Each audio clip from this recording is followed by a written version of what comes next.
Bonsoir à tous, bienvenue dans Y'a plus qu'à, c'est un vrai plaisir de vous retrouver en ce vendredi 11 novembre sur LMTV, c'est férié, j'espère que vous avez passé une belle journée et que vous allez profiter d'un bon week-end. On va parler musique ce soir avec nos invités, on commencera avec le Transfo dans un instant, on parlera aussi musique entre autres parce qu'il parle de plein de choses avec nos amis de Tune Out, c'est une émission très sympathique sur Radio Alpa. On parlera aussi avec notre ami Johan des 24 heures du don du sang, c'est extrêmement important et c'est tout bientôt.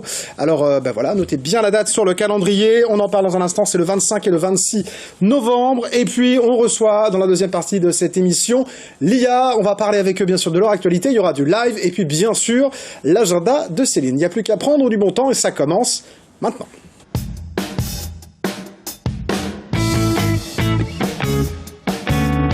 Et on commence avec le Transfo. Le Transfo, c'est un festival. Bonsoir les filles Ludivine et Elina. Bienvenue sur le plateau de l'émission. Bonsoir, merci. On va saluer avant de parler avec vous de ce Transfo, de la 4e édition de ce Transfo. On va dire bonjour à Johan. Ça va, Johan? Salut Jean-Christophe, ça va bien. Ça c'est Sweetie, ça. Ça c'est Sweetie. C'est ça. Nos amis de Sweet FM ne pouvaient pas être là ce soir, mais ils sont représentés quand même représentés par la petite mascotte. Voilà, parce qu'on va parler évidemment des 24 heures du don du sang avec vous. Et Sweet FM est très important parce qu'ils sont pendant toute la durée de cet événement sur place avec vous. Ils font les émissions de là-bas et c'est une vraie opération importante. Voilà, on en parle dans un instant à cette seconde édition des 24 heures du don du sang. Mais avant, on parle de cette finale du tremplin, le Transfo. C'est mercredi prochain déjà. Hein. Tout à fait, oui, le 16 novembre. Bon, alors, qu'est-ce qu'on va trouver le 16 ? On va expliquer la genèse du projet, mais d'abord, c'est une finale, ça veut dire qu'il y a des groupes qui vont jouer. Ils sont 5 groupes, c'est ça ? Oui, 5 groupes. Et du coup, en fait, c'est 5 groupes de Sarthe. À la base, le Transfo, en fait, c'est un tremplin musical, donc qui est fait pour des groupes amateurs de Sarthe, mais aussi de toute la France. Et du coup, on a eu plus de 30 candidatures cette année, donc on était vraiment contentes. Et on a dû en sélectionner 5. Alors comment ça se passe ? C'est vous qui faites cette première sélection ? On a fait les présélections, oui. D'accord, alors vous deux ? Oui, on est 5 Vous êtes 5 organisatrices, ouais. à organiser ça. On va préciser les groupes dans un instant, mais on va préciser que vous êtes en formation, c'est-à-dire que le Transfo, c'est un peu l'école en vrai pour vous ? Ouais, le Transfo, donc c'est un tremplin musical qui a été implanté au cœur de l'Université du Maine en 2012. Donc là, ça va être la 4e édition et on vient de la formation licence professionnelle gestion et développement des structures musicales. Je vous remercie d'avoir dit parce que moi je n'y arrive pas. Voilà, à chaque fois que je reçois des gens, ils font une licence, j'y arrive pas. Elle est assez longue mais très complète. Voilà, mais non, mais c'est une très bonne formation, j'en doute pas, mais les formations souvent c'est lourd. Je ne sais pas pourquoi. Et du coup, vous apprenez quoi dans cette licence ? Alors, c'est donc une licence basée sur le secteur des musiques actuelles. On s'avise à la professionnalisation. On a un stage de 6 mois à la fin de l'année, donc vraiment pour nous professionnaliser. Et ça touche vraiment tous les aspects du business de la musique en gros. Donc ça, c'est pour vous un moyen de mettre les mains dans le cambouis concrètement avant d'être sur le marché du travail. Alors, c'est ça. Une vraie mise en pratique dans ce monde-là. Tous les ans, c'est une équipe qui, en fonction des étudiants qui arrivent et qui partent, donc il y a une nouvelle équipe d'organisation tous les ans. Voilà, exactement, c'est ça. Donc il faut reprendre le flambeau. Mais c'est ce que j'allais dire.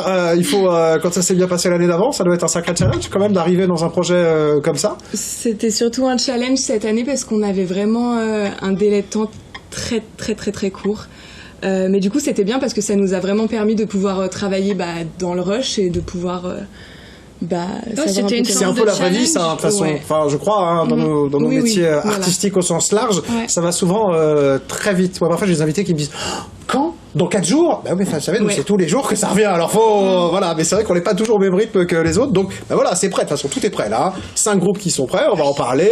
Ça va très bien se passer, les filles, j'en suis sûr. Et, on va découvrir un peu, alors, Zila, comment on le dit? Zila? C'est Zila, hein, qu'est-ce ce groupe, Zila? Donc, Zila, c'est un artiste. Donc, on pourrait dire que c'est l'homme aux machines. Donc, il fait avec des boîtes à sons, des boîtes à rythme, ses propres compositions. Et donc ça peut partir comme styles musicaux, ça peut être de l'électro comme de la trap, en passant par comme de la trap. De la trap. Ouais. Oh bah, une sorte de nouveau hip-hop. 5 ans que je présente cette émission, il y a encore des trucs que je ne connais pas. La trap, c'est quoi? La trap, c'est un style musical. C'est un peu un dérivé du hip-hop, je dirais. C'est ça. D'accord. Là, il y a des mecs derrière qui font il connaît pas la trap. Putain, le mec qui présente il n'y a plus qu'à, il connaît pas la trap. Bah désolé. Voilà, je ne connaissais pas la trap. On va écouter un petit peu. Tiens, voilà, puisque je vois les images, on met un peu le son et on écoute ça.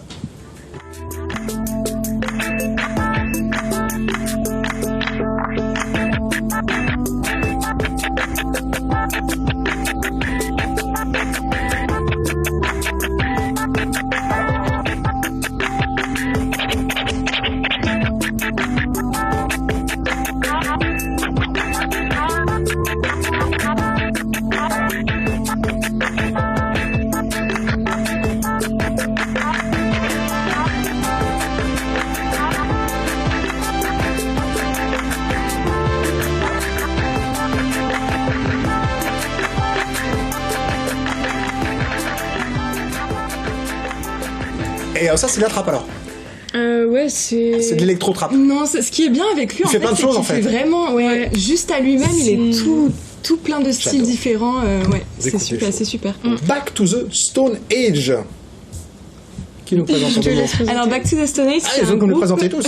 Oui, bah oui. Faut les quitter en plus, parce que c'est un tremplin, donc il faut qu'on parle de tout le monde. Voilà, c'est un groupe de 5 artistes, dont une chanteuse. Et c'est du rock. Ce qui est bien avec eux, c'est que cette chanteuse, elle a une voix très particulière. On l'écoute en même temps que vous la présentez. Un timbre un peu la Janis Joplin ou Izzy Higelin rock en français. Ouais. Et ça nous a vraiment intéressés, c'est pour ça que... on a tout accroché là-dessus. Complètement. C'est bien sympa. Bon, Swamp. Ils sont tout jeunes, ceux-là? Ça, c'est des petits cadets, oui. C'est bien ça. Alors qu'est-ce qu'ils nous proposent? Ils ont entre 15 et 18 ans. Ouais. Voilà, donc c'est un groupe de 4 garçons qui viennent tous du Mans. Et c'est plutôt pop rock. Voilà, ils ont sorti un titre il y a pas longtemps, un clip qui s'appelle Young, et qui est sur leur Facebook et sur leur YouTube. C'est vraiment super, quoi. Et qui fonctionne très bien d'ailleurs. Ouais, ils commencent à être pas mal connus par ici. Ils le seront encore plus après le transfo. Allez, on les écoute un peu.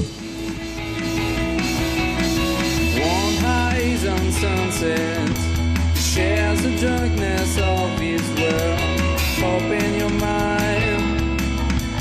Across the sky you hunt alone. When the sun goes down, the cloud will fall on the ground. You and me are... Merci pour cette petite gentillesse à plein écran. On n'a rien vu. On n'a rien vu du tout. Deep and Brisk. Les noms de groupe, c'est pas toujours facile. Deep and Brisk. En anglais, oui. Ouais. Donc Deep and Brisk est un duo basse-batterie. Donc ils sont que 2 sur scène. Et leur style, c'est... J'allais vous dire, c'est le principe du duo. Bah, oui. C'est vrai. Je ne voudrais pas vous déstabiliser ou être un peu méchant, mais... Justement, je me rattraperai en disant qu'ils sont 2, mais ils utilisent une pluralité d'instruments. C'est pour ça que je précise. Bien récupéré, Lina. Bien joué. Et du coup, ils font du rock progressif et c'est juste super intéressant. Et franchement, on a hâte de les voir sur scène. Vraiment. Est-ce qu'on a un extrait? Bah oui, on va écouter un extrait, alors on verra s'ils nous font un geste ou pas.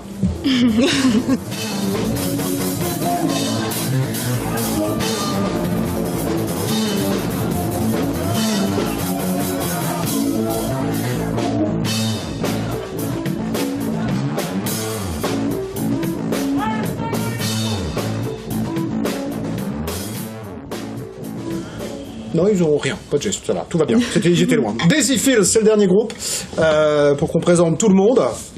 Donc Daisy Fields est une artiste qui fait de la pop nomade. Elle est récemment passée au Bebop Festival. Stop, temps mort. De la pop nomade. Oui, de la pop nomade. Alors je vous écoute. Alors c'est son style, donc c'est un peu folk, mais avec des particularités un peu... Ça fait un petit peu voyager. C'est de la pop exotique, je dirais. C'est ça, oui. On pourra dire ça comme elle ça. a vraiment son univers bien à elle et ça fait voyager, ouais. Bon, on l'écoute alors. Ouais. On se rend mieux compte comme ça. Avec plaisir.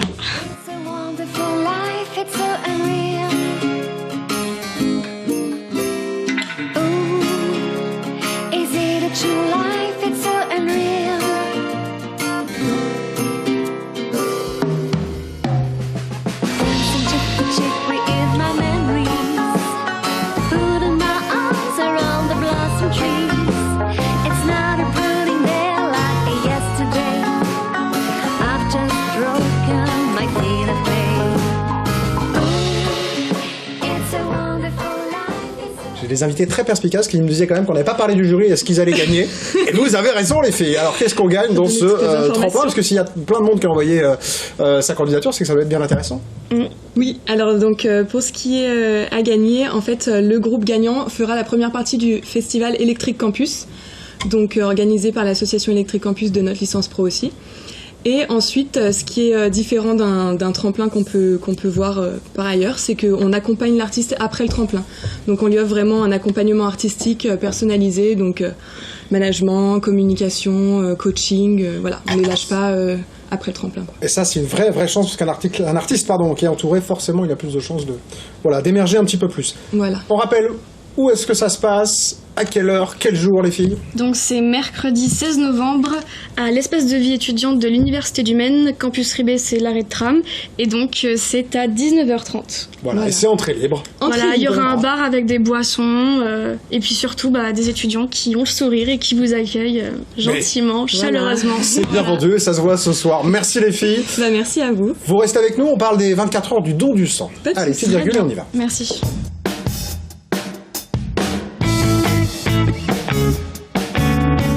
Johan est dans la place parce que on va parler de cette deuxième édition des 24 heures du don du sang. Avant de parler de cette journée, j'aimerais que on parle du don du sang en manière générale en Sarthe. Je sais que vous venez de temps en temps nous faire un point et je suis très heureux que vous veniez régulièrement le faire. On en est où, là, à l'instant où on parle, Johan? Je viens régulièrement parce que les besoins sont très réguliers. C'est pour ça. Parce qu'il faut Il faut en parler de tous les jours. C'est à peu près 70 à 80 dons par jour qu'il nous faut dans le département de la Sarthe pour pouvoir satisfaire aux besoins des malades. C'est 250 dons tous les jours dans les Pays de Loire, 10 000 dons tous les jours en France. Donc voilà, c'est très important de pouvoir donner son sang.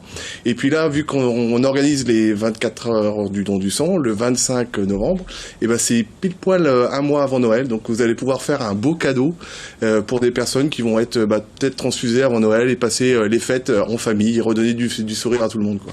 Parce que c'est important, on va rappeler qui est bénéficiaire de ce sang qu'on donne, parce qu'en fait, ça peut toucher absolument tout le monde. Ça peut toucher tout le monde. J'ai envie de dire que les hôpitaux, s'ils n'ont pas de sang en stock, ils ne peuvent pas opérer. On peut avoir le meilleur chirurgien du monde, s'il n'a pas de sang en stock, il pourra pas opérer. Donc c'est tout le monde, c'est des personnes âgées en anémie, c'est des accidents de la route, ça peut être des femmes qui accouchent, qui font une hémorragie. Donner la naissance à un enfant, c'est le plus beau cadeau du monde, mais des fois, ça peut se passer mal. Donc il faut du sang en stock pour pouvoir transfuser les malades. C'est malheureusement les personnes qui sont atteintes de cancer. Il y a des traitements pour le cancer. Heureusement maintenant les traitements pour le cancer sont de plus en plus efficaces, mais on a besoin de produits sanguins pour pouvoir compenser toutes les maladies. Donc il faut du sang, des plaquettes, du plasma. Et pour ça, il nous faut des donneurs réguliers qui viennent régulièrement sur les lieux de collecte, ou à la fois sur les lieux de collecte et également sur le site de l'établissement français du sang où on peut donner sang, plasma et plaquettes. Alors on va rappeler quels sont les critères pour donner. Il faut être majeur, voilà, il faut avoir 18 ans, il faut être en bonne santé, ne jamais avoir été transfusé. De toute façon, il y a un entretien médical systématiquement. Quand vous venez donner votre sang, vous avez un entretien avec un médecin. Et puis maintenant, il y a une petite rubrique sur le site internet de l'établissement français du sang. En fin de compte, il y a une petite rubrique où on peut savoir si oui ou non on peut donner. Il y a 13 petites questions assez simples.